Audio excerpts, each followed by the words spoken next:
maintain biashara inakuwa ngumu sana kwa watu wengi. Watu wengi wanakuja na wanafanya vizuri, wanakuwa na majina mazuri. Hata hivi kitaalamu kuna kitu kinaitwa business life cycle. Kuna stage za kukua kwenye biashara. Stage ya kwanza inaitwa developmental stage. Ni stage ambayo unaanza kukua kwenye biashara, unatambulisha biashara yako, watu wanaanza kujua, unapata wateja, wanaanza kukimbizana nayo. Kuna penetration strategy ambayo unapambana, unaingia kwenye biashara, unatumia strategies kibao. Stage ya pili ni growth stage. Baada ya development unakuja growth stage.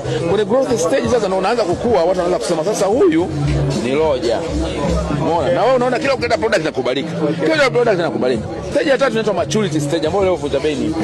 Mimi nishafikia kwenye maturity kwamba ni stage ambayo nilete mzigo na waka nitauza. Ukibaki kidogo ile stock nitakufanyia sale lakini nitauza. Mimi leo na maduka zaidi ya 20. Hakuna kampuni ya kuuza nguo leo Tanzania na maduka zaidi ya 20 haipo, mimi ndio peke yangu. Kwa hiyo mimi najua kwamba nikileta mzigo wa bilioni 2 nitauuza. Alafu sina haja ya kupambana kupigana na wateja sana, wateja wanakuja kwa sababu washaniamini. Unaelewa? Lakini kuna stage ya mwisho ambayo ndio stage ngumu. Ile stage huwa ina option mbili. Either una decline, unadondoka, au ukifanya innovation unaendelea kuwepo kwenye game.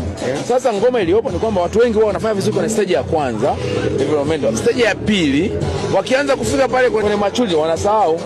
Ukiendelea kufanya innovations, unaenda kwa creative, kwa sababu watu wengi wakishapata fedha wanasahau, wanaanza kurudi nyuma, wanasahau kuwa innovative, wanasahau kuwa creative, wanasahau kupambana, wanasahau kujali vizuri wateja, wana drop. Ndio maana mimi Vunja Bei siku zote nimekuwa nabadilisha wafanyakazi.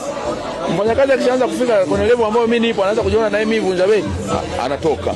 Naita watu wapi ambao wanaamini kwamba Vunja Bei bado mdogo, wanatengeneza tu Vunja Bei tuende kwa wakubwa. That's the point. Kuna level ikifika watu wao wanajisahau. Only that. Kati ya kitu cha msingi kwenye hii conversation yote ya Fred Vunja Bei ni kitu kimoja, kwamba kwenye final stage ni kwamba watu wanarudi nyuma, wanaanza kujificha, wanahisi wao washatoka.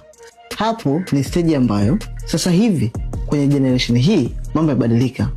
Nyuma watu wakisha kuwa superstar kwenye industry yote wanarudi nyuma kwa sababu wanalinda brand ili waendelee kukuza brand. Lakini kwa sasa hivi mambo yanabadilika. Wewe inabidi utoke nje, sio kurudi nyuma, utoke nje kuendelea kuikuza brand yako. Sasa hivi watu waangalie wewe ulifanya nini nyuma, ulifanya nini. Wanachoangalia katika stage kama hii ni kwamba who are you? Kitu gani ambacho kitatufanya tuendelee kustick kwako? What do you have, you as a person? Hapa ndo tunakuja kwenye solution ya personal brand. Personal brand lazima uendelee kuinacha siku hadi siku ili kuendelea kusurvive sokoni katika stage yoyote ile ya biashara ambayo unapenda kuwa. So ukitaka kupata knowledge vizuri kuhusu personal brand, comment neno course hapo chini na kusaidia kupata course DM kwako.